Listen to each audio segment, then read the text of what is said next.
Gaza completely surrounded, not only by Zionism, not only by U.S. imperialism, but by forces all around the world, hell-bent on its destruction, has brought a ceasefire. Gaza is the center of our movement, is the center of our conscience, is the center of our moral direction. It has been for the last 15 months. It will continue to be for the next 15 months, the next 15 years, as long as it takes until total liberation. Today, brothers and sisters, we are here as much long overdue ceasefire is set to come into effect this Sunday. This will bring needed relief, but our work is not done. We enter into a new phase. And so as we come here, as we get ready to listen to speakers who have led the movement for the last 15 months, let us keep in our minds what is next. What are we doing this week to bring forth liberation? We have the ceasefire. Gaza has brought us a ceasefire, has forced a ceasefire. But we have always been for more than a ceasefire. We have always been for the complete liberation of Palestine from the river to the sea. We have many days ahead. We have much work ahead. We will need to continue getting organized. I'm going to call up now somebody from an organization leading this movement for the last 15 months, Ibtihal from the Palestinian Youth Movement. Standing alongside the Palestinian people in their just struggle for liberation. For 15 months, Gaza has shown us the meaning of sumud, of steadfastness. The people of Gaza are 2 million people living on this small area of land who still stand tall in the face of the occupier after 468 days of genocide. If we get asked, what is sumud? What is steadfastness? We can say you will find your answer in the doctors of Gaza, who refuse to abandon their hospitals under threat of siege and abduction. You will find your answer in the journalists of Gaza, who are intentionally targeted by Zionist forces, but still insisting on reporting their atrocities to the world. In the mothers of Gaza, giving birth under conditions of genocide, insisting on life in the face of death. Or look at Gaza's children, making toys out of the rubble, alive in defiance of the Zionist plot to wipe them off specifically. Israel has murdered over 160,000 of our people. And when the bombs stop and we begin clearing the rubble, we will learn of more of our martyrs in the tens of thousands. The blood of every single one of our martyrs is precious, and we will honor them and their sacrifice through everything that we do. We will mark the atrocities committed by Zionism and all of their enablers, and we will demand accountability. Israel has orphaned thousands of our children, demolished every hospital and school where our people sheltered, kidnapped our men, intentionally starved our children, and displaced over half the population of Gaza. In short, they are using still, as we speak, every tool at their disposal, every tool funded and shipped to them from this country to carry out a genocide against our people. But Gaza will rise and rebuild. Gaza has resisted and endured, and Gaza has had a friend in every one of us around the world who stood with Gaza in these 15 months. After everything we have witnessed, there is no turning back or forgetting. The commitment we made 15 months ago to stand with Gaza is even stronger today. When Gaza rebuilds, we will be there and we will fundraise. If our government greenlights more bombs and annexation, we will be in the streets. We will hold every single politician and institution complicit in this genocide to account. And all the while, we will be building the movement against imperialism and organizing our people. The people of Gaza have suffered unfathomable loss. And while the announcement of a ceasefire is cause for celebration, our work is only beginning. Throughout the course of this genocide, the United States provided billions of dollars worth of weapons to brutally massacre our people. Our task is to ensure that this cannot keep happening. Our task is to continue to fight for an arms embargo, to halt the flow of weapons that has resulted in incomprehensible loss and violence. Gaza has taught us that the enemy's defeat is clear and in sight. That in the face of the greatest evils of imperialism and Zionism, our resistance is unbowed. Our people are undefeated, and we will rebuild and return. Gaza has taught us that in the face of the full force of Zionism and U.S. imperialism, Israel lays defeated. Israel could not split Gaza in half. They could not occupy it and build more settlements. Despite their best efforts, they could not wipe out the entire population or forcibly displace everyone. It has taught us the true meaning of life, of struggling for a just cause and emerging victorious. Gaza has taught us what it means to live a dignified and honorable life. Gaza has awoken the world to the necessity of long-term struggle, to build a future free of colonization and oppression.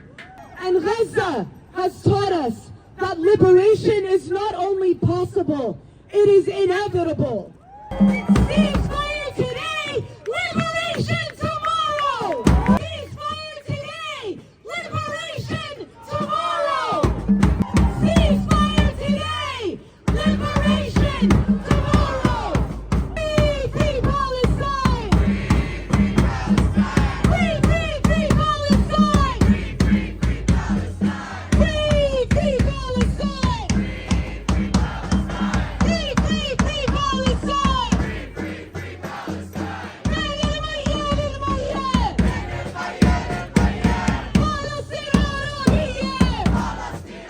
Over the last 15 months, the people of Gaza's steadfastness has exposed the brutality of this horrific genocidal imperialist system. They will not stop unless they are met with pressure and strong organizing. We must continue to struggle. This is what we've learned the last 15 months. We must continue to be on the streets to make sure that the ceasefire lasts and to make sure that the system that murders children and innocent people comes crashing down. We learn this also from history, from the experiences of other people, particularly from the experience of the Korean people who have been struggling their own battle against imperialism for a long while. Speak to that, I'm going to call Nolan from Nodutol for Korean Community Development. I'm with Nodutol for Korean Community Development, and we're here today to recommit ourselves to the struggle for Palestinian liberation. You might be wondering why a bunch of Koreans are out here rallying for Palestine, but I'm here to tell you we're here because we know ceasefire does not mean liberation. The imperialists will try to fool us, but we remember our history. The US-led war in Korea has shown us that a ceasefire does not mean the end of occupation. A ceasefire is by no means liberation. 72 years after the ceasefire in Korea, the U.S. still occupies our homeland. In violation of the armistice agreement, 72 years later, the United States stages over 200 days of war drills every year in South Korea.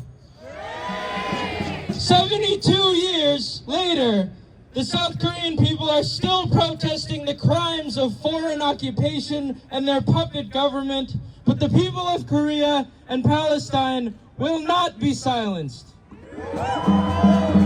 In Korea and Palestine, it has been the people's resistance that achieved ceasefire. When foreign troops invaded our homelands, it was the people who fought back and sent them running. When warplanes bombed our civilians, it was the people who rebuilt their homes and rebuilt their lives. And when the West dares to call our people terrorists for resisting foreign occupation, it's our duty to take the streets and remind the world of their war crimes. We took the streets at every instance of Israel's war crimes, and we won't stop taking the streets for a ceasefire. We will not stop until all of our people achieve liberation from the chains of imperialism. Intifada, intifada! Long live the intifada! Intifada, intifada! Globalize the intifada! Free, free Palestine. Struggled for the ceasefire. We have repeated this phrase, this chant, through tireless work. We have also enacted it, what it means to chant this, through tireless work to support the steadfastness of the people of Gaza. We have raised more than $1,400,000 to support the Sumud of the steadfast people of Gaza. As we reach a new phase of ceasefire and the fight for liberation, which we'll continue for tomorrow and every day forward, we will need to prepare to start thinking about how we can contribute to the rebuilding of Gaza. The rebuilding of a small area, amazing, epic area of land that has been conspired, and many of it has been destroyed by the United States government and Israel. Right now, there are people in the crowd continuing to take donations for the fundraiser to support the steadfastness of the people of Gaza. If you can donate, please do. It will be a critical task to continue to supporting this in the future. I'm going to now call up somebody with a lot of experience in the movement for Palestine, Rabbi Feldman. Thank you. Assalamu alaikum. We are standing here in this cold weather. We are celebrating the ceasefire, and we hope that we will see an end to the mass killing of innocent men, women, and children. We are standing here in this cold weather, and we need to remember and to think how it feels when people on the other side of the world are facing this weather with no roofs over their heads. When we are talking about the ceasefire, yes, this is hopefully a great achievement, that no more innocent lives will be taken. But we know that we cannot bring back the lives of those people who are taken. We cannot heal those kids that were meant for life. But there is a lot that we can do. We can help do everything we can to rebuild.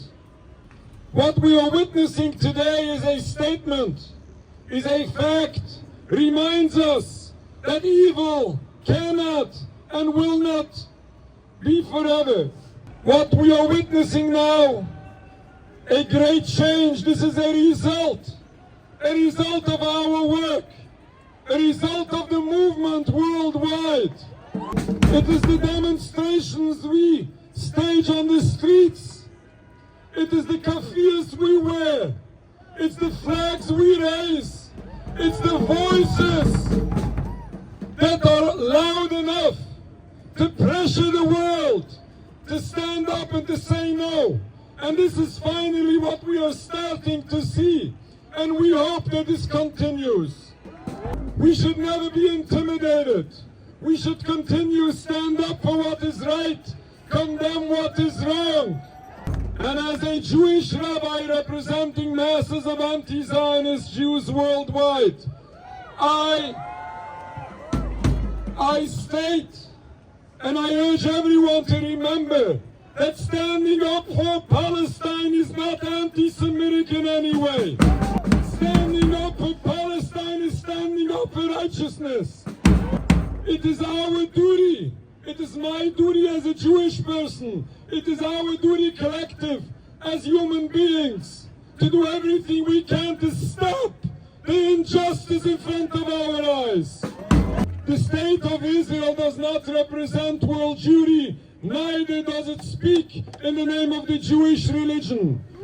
This is an abomination of Judaism, and if we are loyal to God, if we want to do God's will, we should stand up and condemn and do everything we can to stop this this unacceptable movement, this unacceptable occupation. Ceasefire today and liberation tomorrow. Inshallah. Thank you very much.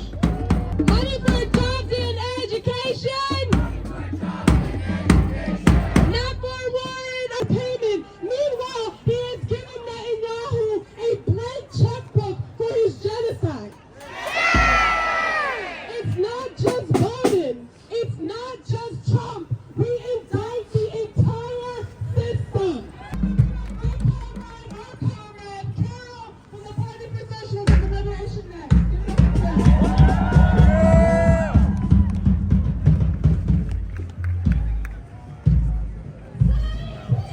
They can't release it to Gaza. Get a little. That's a plain victory.